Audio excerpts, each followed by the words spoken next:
안녕하세요. 저는 전남 고흥으로 귀농해 농사를 지으며 살고 있는 35살 여성입니다.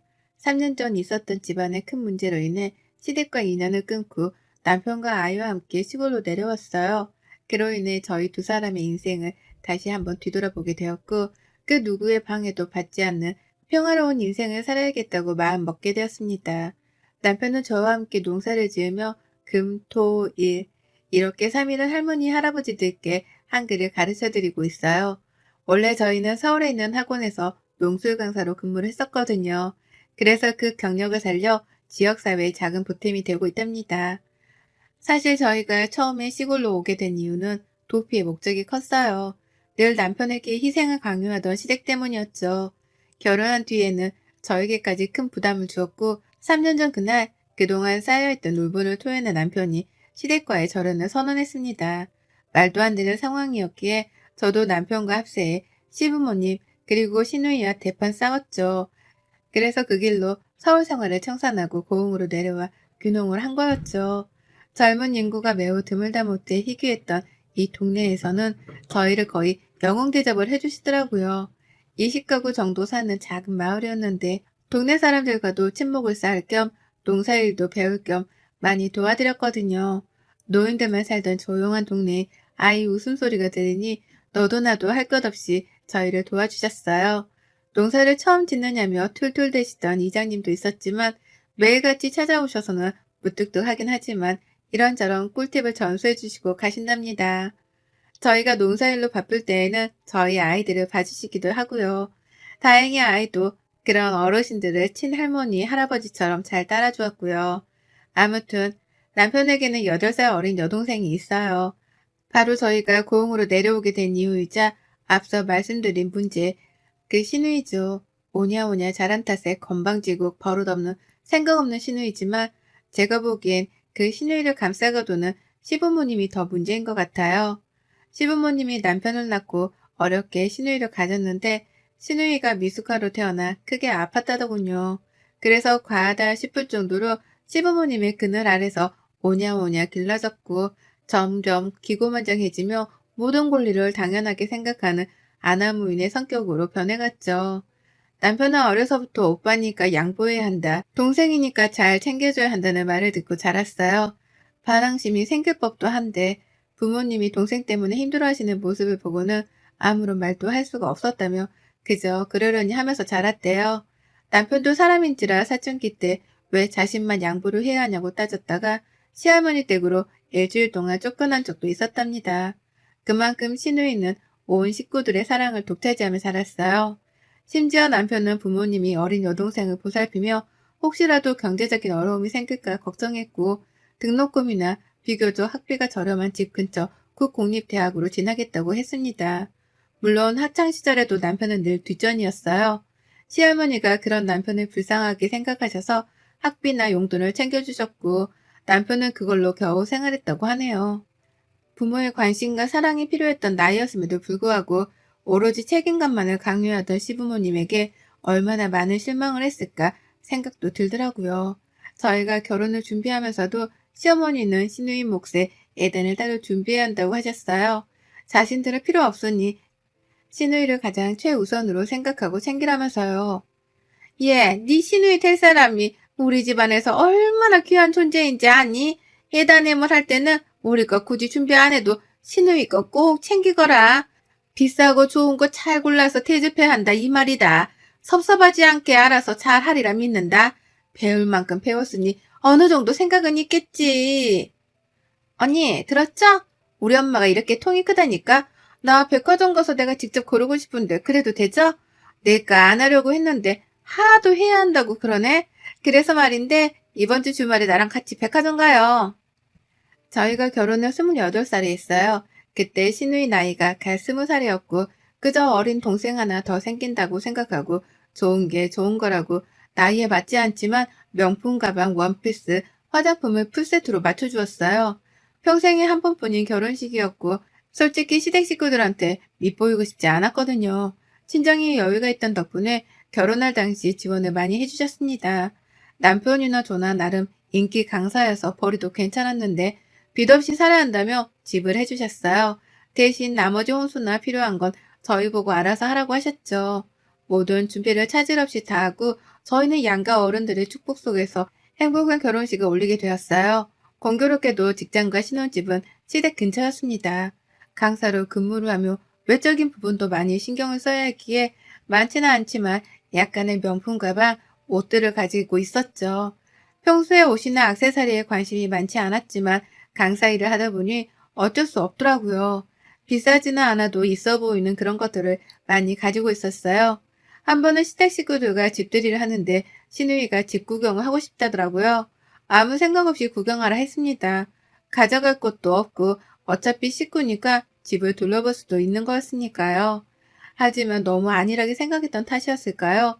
그게 제 인생 최대의 실수였죠. 그것을 계기로 시누이는 저희 신혼집에 뻔질나게 드나들며 이것저것 빌려가기 시작했습니다. 시댁 형편이 좋았던 것은 아니었기에 매달 저희가 200만 원씩 용돈 겸 생활비를 드리고 있었어요. 남편을 모르는 돈이었습니다.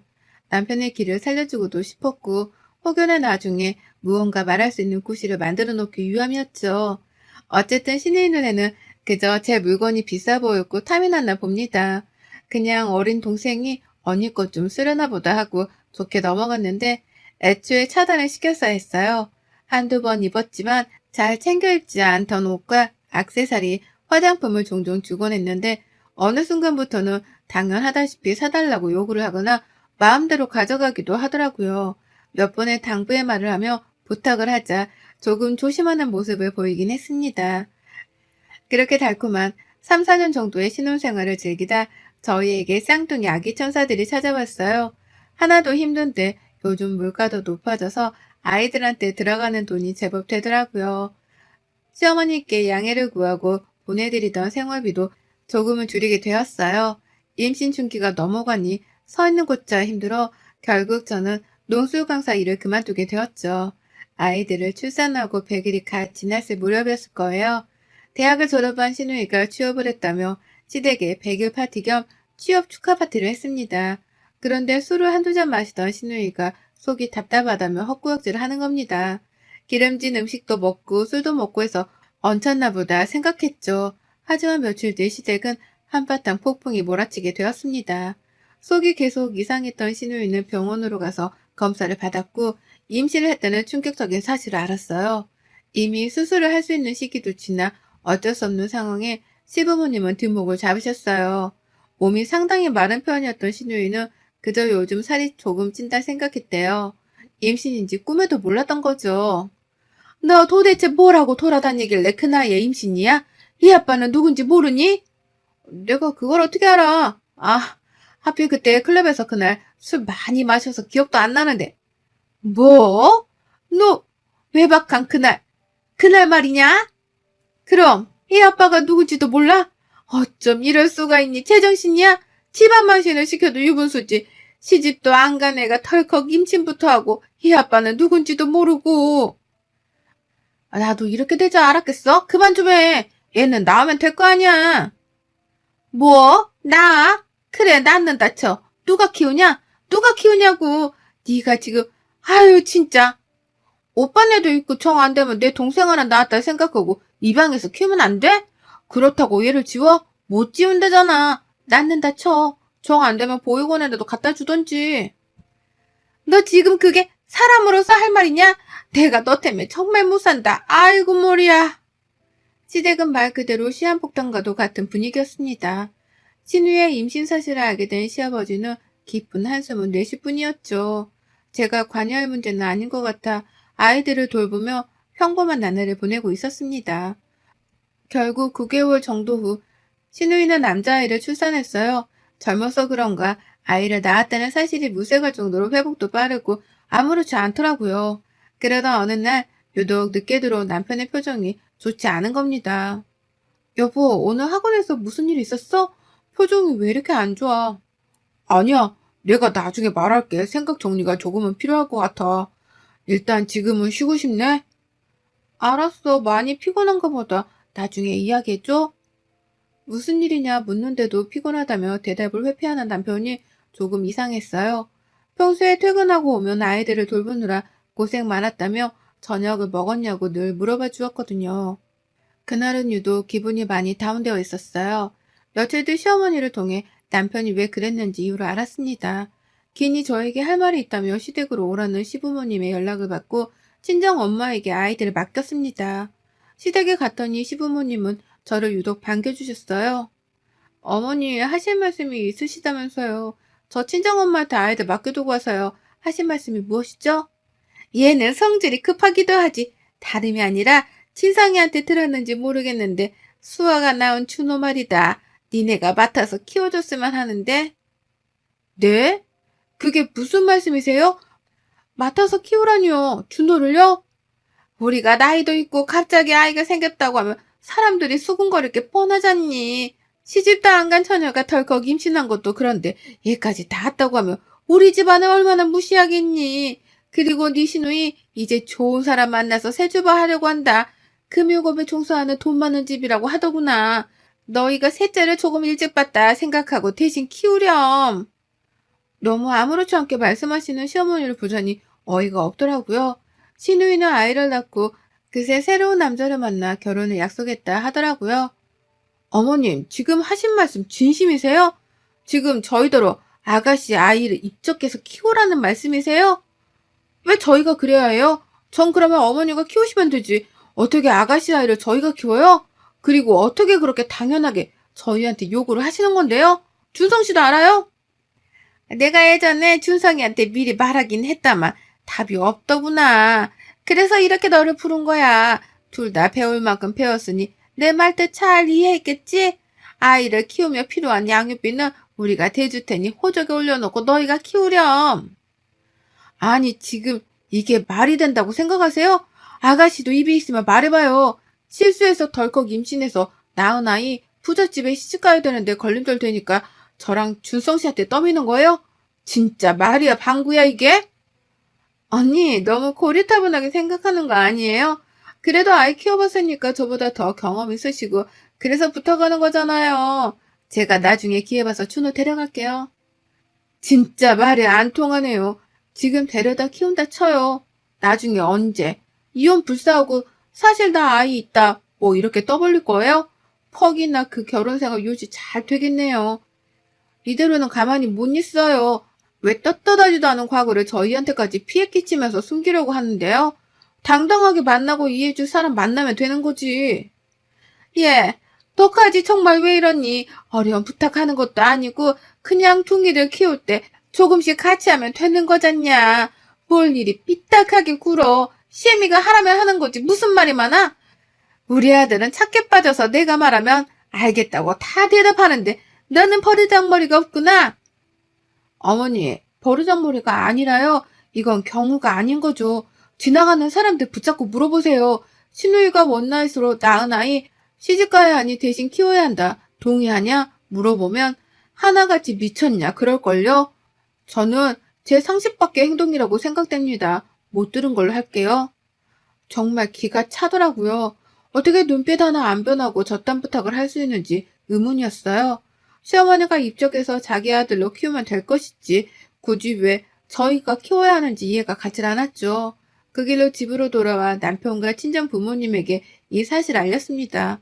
남편은 친정 부모님 앞이라 어쩔 줄 몰라 했고 부모님은 이럴 거면 이혼하라고 노발대발 하셨죠. 남편은 분을 이기지 못하고 시댁으로 갔습니다. 무슨 일이 일어날 것만 같아 저도 곧바로 남편의 뒤를 따라 시댁으로 갔어요.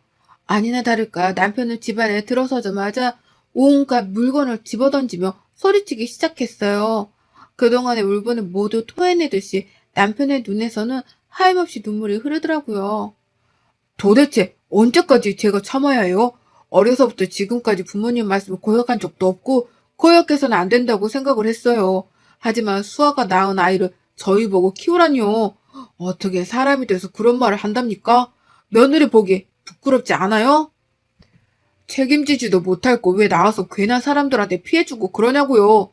우리가 그렇게 만만해요? 얘가 왜 이래? 너 대학생 때까지 엄마 말 잘 들었잖니. 결혼하고부터 말도 안 듣고 자기 고집대로만 하고 너 얘가 왜 이렇게 변했니? 엄마가 말하면 그저 네네 해야지. 이게 무슨 버릇이니? 버릇이요? 말을 잘 들었다고요? 변했다고요? 엄마, 제가 지금까지 참아온 건 수아 때문도 아니고 엄마 아빠 힘들어 하지 말라고 그거 하나 때문에 버티고 버텨서 여기까지 온 거예요. 도대체 이 사람 앞에서 얼마나 더 망신을 주셔야 정신을 차리시겠어요? 어릴 땐 고분고분 하더니 머리 크니까 엄마한테 막 뛰드네. 너 내가 그러라고 가르쳤니? 어디서 못 배워먹은 티를 내고 있어. 네 조카도 자식이다 생각하고 키워줄 수 있는 거지. 그래요. 키운다 쳐요. 지금까지 엄마가 하는 말 다 듣고 할 것도 다 했어요. 근데 엄마 아빠는 한 번이라도 내 입장에서 날 위해서 뭔가 하신 적이 있으세요?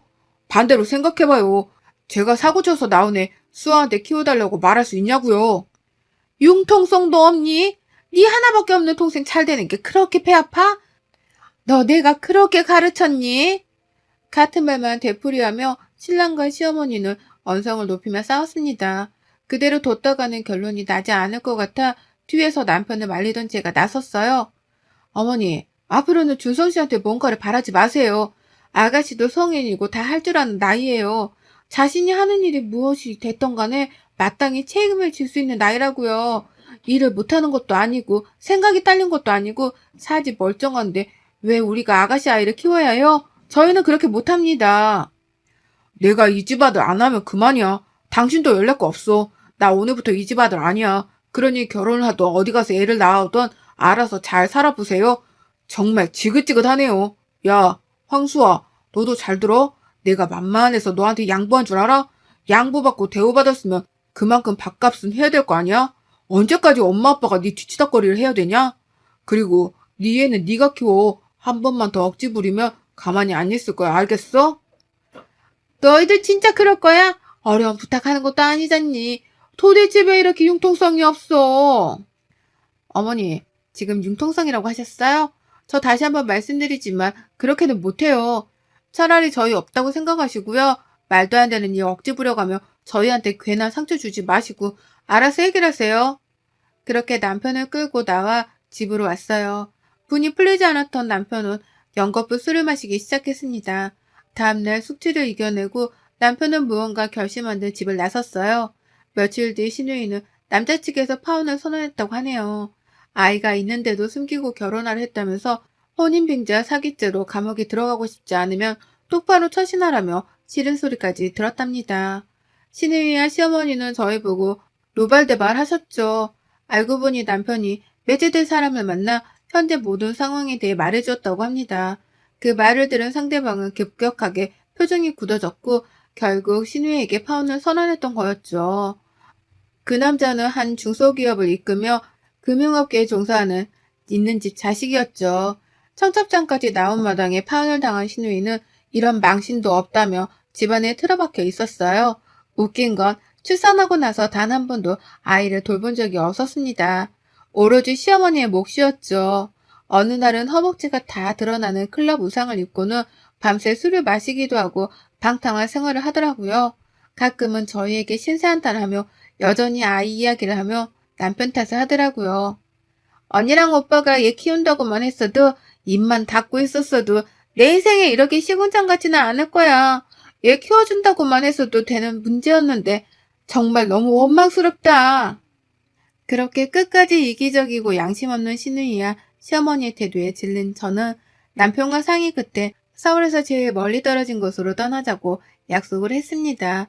여러 후보지들이 있었는데 저희는 전남 고흥이라는 지역으로 가게 되었죠.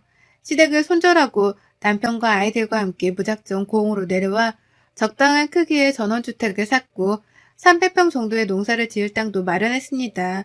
당장의 농사 지식은 없었지만 군에서 지원해주는 것과 동네 어르신들의 가르침하에 농사를 조금씩 짓기 시작했어요. 깡 시골로 내려온 이후는 회피의 목적도 있었지만 매번 쫓기듯 괴로웠던 현실에서 탈출해 조금은 자유를 만끽하고 싶어졌죠. 그렇게 고흥으로 내려오고 시간이 꽤 흘렀습니다. 둥이들도 맑은 공기를 마시며 이리저리 뛰어다니기 바빴죠. 동네 어르신들이 많이 도와주신 덕에 계절별로 작물을 심어 팔아보기도 하고 저희가 먹기도 했어요. 남편은 서울에서의 생활을 그리워하는 듯 했지만 저와 아이들만 있으면 어디든 상관없다며 농사일도 배우고 할머니, 할아버지께 한글도 가르쳐드리고 있는 겁니다. 얼마 전에 우연히 듣기로는 신우이는 취직을 아직 못해 일용직 아르바이트를 전전하고 있다고 하더라고요. 가끔 클럽이나 모임을 다니면서 사람을 많이 만나고 다니고 빨리 새 출발을 하고 싶어 해요. 신우이가 진심으로 사람을 대하지 않는 이상 아마 평생 결혼 못하지 싶네요. 남편은 고흥으로 내려온 뒤 심적으로 많이 편해진 상태예요. 오로지 저희 가족만 생각하고 저희만을 위해 살 수 있는 자체가 좋다고 하더라고요. 다른 거 신경 안 쓰고 앞으로의 행복을 위해 열심히 노력할 겁니다. 종종 시어머니와 시누이가 연락을 시도하지만 차단을 해둔 덕에 닿지는 않고 있어요. 차라리 보육원에서 새로 입양을 해서 키우는 거라면 몰라도 시누이가 사고쳐서 낳은 아이를 저희가 맡아서 키워야 하는 건 법으로 정해져 있는 것도 아니잖아요. 상당히 어이없고 다시는 생각하기도 싫지만 시댁과 연을 끊고 지내는 지금 무지 행복합니다. 시골만의 특유한 감성이 있거든요. 아무쪼록 여러분들 중에도 저와 비슷한 상황을 가진 분이 계실지는 모르겠지만 인생 살면서 너무 착하게만 사는 건 많이 아닌 것 같습니다. 너무 배려하다 보면 저희 꼴 납니다. 저희는 앞으로 더 행복해질 예정입니다. 여러분의 생각은 댓글로 남겨주세요. 오늘도 시청해주셔서 정말 감사합니다.